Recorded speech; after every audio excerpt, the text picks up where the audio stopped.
Fabiano, congratulations. You beat Scott Hansen Yes. to get here. And you guys had a little bet for the winner or the loser. Tell me about this. What? Yeah, we did. I threw that out there last week on NFL Fantasy Live. I said, Scott, if I beat you, you have to go out front of the building with a sign that says, I lost to Fabs in fantasy football, and if I lost, I'd do the same thing with his name. Luckily, I came out on top, and Scott, well, he's a great sport.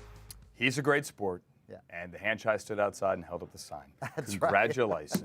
Congratulations, Fabiano. Let's help somebody win a championship here. Give me a wide receiver or two that I could pick up on the waiver wire. Yeah, winning a championship is here, what we are here to do. So let's go with Prashad Perriman, who, you look at his numbers over the last couple of weeks, they have been absolutely phenomenal. Had over 34 fantasy points this past week, and Mike Evans is out. Chris Godwin trending to be out, so Perriman figures to be the #1 wide receiver in an offense that throws the ball about 40 times a game. So go out and get him. And Anthony Miller, I mean, he's been one of the unsung heroes in fantasy football. He has given you 11+ fantasy points in 5 straight games, had a career-high 26.8 last week. He's got the Chiefs this week. They've allowed the 7th most fantasy points to the slot, so Miller also worth a look. And then Sterling Shepard, right? Sort of under the radar, came back, and since his return, he has led the Giants in targets, had a big game last week. He's got a great matchup this week against the Redskins, so Shepard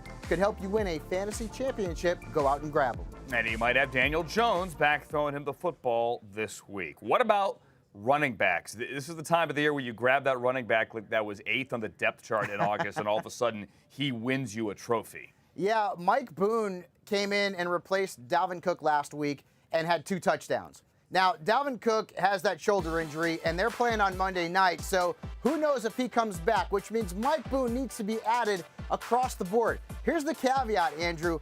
Alexander Madison also missed last week's game with an ankle injury, so if he comes back, Madison's the guy. If not, Boone would be the guy, assuming Cook can't play. So both Madison and Boone need to be owned across the fantasy landscape heading into Week 16. Another player that might be, well, under the radar, Kerryon Johnson.